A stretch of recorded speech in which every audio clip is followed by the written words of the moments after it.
Every day you are befooled by yourself. ये तुम्हारे अंदर बैठा है और तुम्हें देखने नहीं देता। तुमको कोई नहीं परेशान करता, तो तुम डेली खुद से ही हारते हो। तो अभी सो रहे थे 3 बजे उठेंगे और 3 से 10 रिगरस पढ़ाई करेंगे। तुम उठे 9 बजे, तुमको गाली देगा ये पूरी दुनिया इसी झांसे में तो बर्बाद है, वो तो डाकू को ही लूट लाए।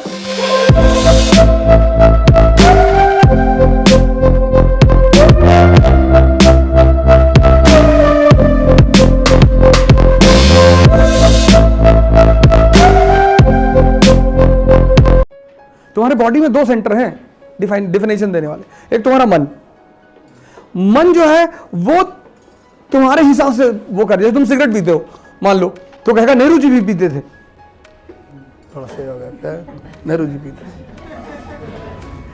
यही तो ब्यूटी है तुम्हारे मन की, वो तुम्हारे खिलाफ जाता ही नहीं, तुम्हें और मजबूत करता है वो। कि सिगरेट पीने से कैंसर होता तो पूरे यूरोप के लोगों को हो जाता।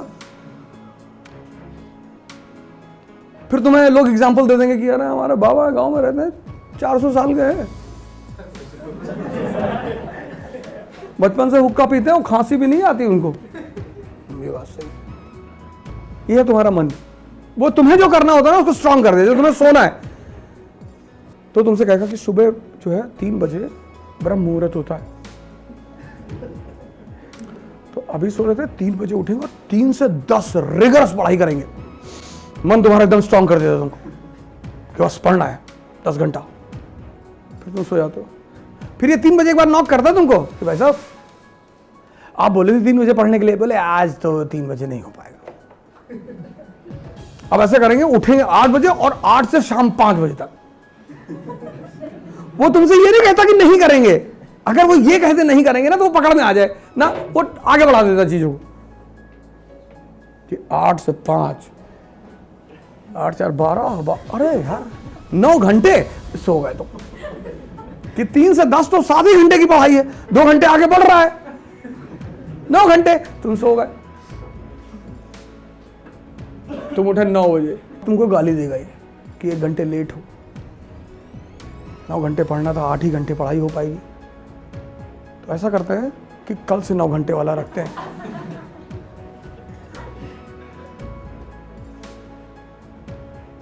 ये पूरी दुनिया इसी झांसे में तो बर्बाद है। और ये मजेदार बात, टच, ये तुम्हारे अंदर बैठा है और तुम्हें देखने नहीं देता। जैसे हम अगर तुम्हें बेवकूफ बनाए तो तुम्हें दिखाई पड़ता है कि भाई साहब मुझे बेवकूफ बना रहे। ये तुम्हारे अंदर ही बैठा है और डेली बनाता है। लेकिन तुम्हें, इसीलिए कबीर ने बहुत बड़ी लाइन कही, बुरा जो देखन में चला। If you turn back in yourself and see yourself, every day you are befooled by yourself. पर ये तुम मान कैसे लो कि हम ही बेवकूफ बना रहे। हाँ, और तुम्हें एक राय देती तुम्हारी कॉन्शियस, जिस पर बात करना ही बेकार है, क्योंकि ना तो तुम कुछ उसके बारे में जानते हो और ना मैं कुछ उसके बारे में जानता हूं। हमें पता है कि बुद्ध कॉन्शियस पे थे, महावीर कॉन्शियस, ये सिर्फ हमें पता है, लेकिन वो चीज क्या है ये हम दोनों को नहीं पता। तो बुद्ध जो है शराब खाने में भी बैठ के प्रवचन कर देंगे, तुम बैठ के पी लेंगे कि आ ही गए हो तो एक ले लो। कि जब अंदर आ ही गए हो, और एक दिन पीने से कुछ नहीं होता, उसमें 4-5 लोग और आ जाएंगे कन्विंस करने वाले कि जन्नत में भी तो बहती है। हाँ, जन्नत में बहती है, भगवान भी तो पीते हैं, सोमरस का पान देवता करते हैं। 4-5 लोग आके बोल देंगे। तो जो हल्का सा सीड पड़ा था तुम्हारे अंदर की, एक बियर पी हिले, वो मजबूत हो गया। तुमने कहा 4 पैक स्कॉच ही लिया। लेकिन बुद्ध का इनर कांस्टेंट इतना स्ट्रांग है कि वो बंदा बियर बार में भी बैठेगा तो प्रवचन ही करेगा, उसको कोई नहीं समझा सकता। वो पता नहीं किस लेवल पे बैठा है वो आदमी, उसके लिए जगह इंपॉर्टेंस ही नहीं रखती। वो वैश्यालय में भी जाएगा तो वैश्याएं बैठकर उसको सुनेंगी। हम कहते हैं ना, संत वैश्यालय में नहीं जा सकता, वो कहीं भी जा सकता है, हम नहीं जा सकते क्योंकि हम कमजोर हैं अंदर से। बुद्ध तो जा ही सकते हैं, अमरपाली को लेकर आए कि नहीं आए? तुम्हें कोई डाकू रात में रोक ले, देखो हम तो तुरंत घड़ी वड़ी निकाल के देंगे, भैया घड़ी ले लो, पर्स ले लो भैया। बुद्ध डाकू को ही लूट लाए, अंगुलीमाल को पकड़ के ले आए। वो प्रसेनजीत आता है, कौशल का राजा की कहाँ है, बोले ये बगल में बैठा, उठ के दूसरी तरफ आके बैठ जाता है। ये पागल आदमी है, पता नहीं कब निकाल के डाल दे। तो अब तुम डिसाइड करोगे। सोने से पहले जो कमिटमेंट करने वाला मन है वो कौन सा है, और सोने को उठने को स्किप कर रहा है वो कौन सा है? दोनों तुम ही हो, लेकिन चूंकि तुम अंधे हो, इसी को तो स्पिरिचुअल ब्लाइंडनेस कहते हैं। दोनों तुम ही कर रहे हो, अपने एक पंजे से दूसरा पंजा लड़ा रहे हो। तुम कह रहे हो दाहिना वाला कमजोर है, तुम ही एनर्जी दे रहे हो। जैसे तुमने मन किया, तुम्हारे मन ने कहा कि दारू पीते हैं, तो दूसरा रोक रहा है, दो मन एक साथ पैदा हो गए। अब अगर तुम दारू पीने वाले के साथ खड़े हो गए तो कौन ताकतवर हो गया?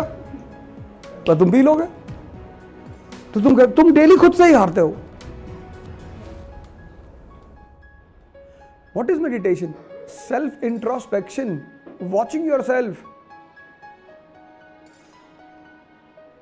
तुम हमेशा दूसरों को ब्लेम देते हो। When Buddha got enlightenment, he went to meet his wife, Yashodhara. So Yashodhara asked him, "Ki I don't have any anger on you. I'm not angry with you. I simply want to ask a question. Ki whatever you have got there in the jungle and the forest, was it the thing if you had with me, you would have not got it?" He said, "No. I would have got it with you also.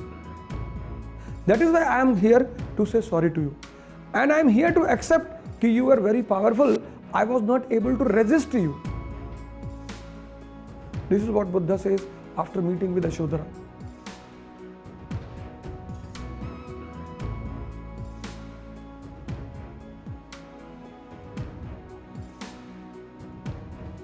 तुम्हारी जिंदगी का report card दूसरे के हाथ में है।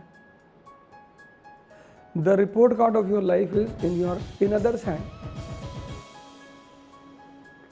आपने कहा साहब मेरी गर्लफ्रेंड से मेरा ब्रेकअप हो गया है, वो मुझे फिर कॉल कर रही है, तो उठा लो। वो मुझसे फिर मिलना चाहती है, मिल लो।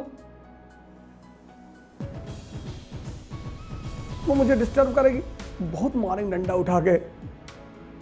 सारी बात खुद ही कहते हो यार।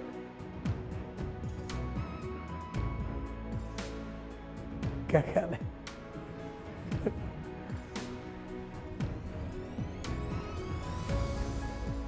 तुमको कोई नहीं परेशान करता। A sannyasi went to meet Raja Janak and he said, "This world is creating the trouble for me." So Raja Janak got up. He was a very famous king, philosopher king. He got up, he went to a pillar and he held the pillar. And then he started shouting, "Leave me." The sannyasi was watching him. And then sannyasi said कि पागल हो यार, you are holding the pillar. हाँ बोले यही समझा रहा हूं तुझको। तुमको किसी ने नहीं पकड़ा है,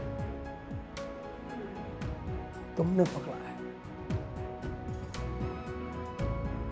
मैं अपनी बीवी को छोड़ नहीं पा रहा हूं। क्यों? मैं उससे बहुत प्यार करता हूं। मजा लेते हो बेटा, प्यार व्यार तो बहुत दूर की बात है। 7 अरब लोग दुनिया में हैं, कोई 1-2 करता होगा।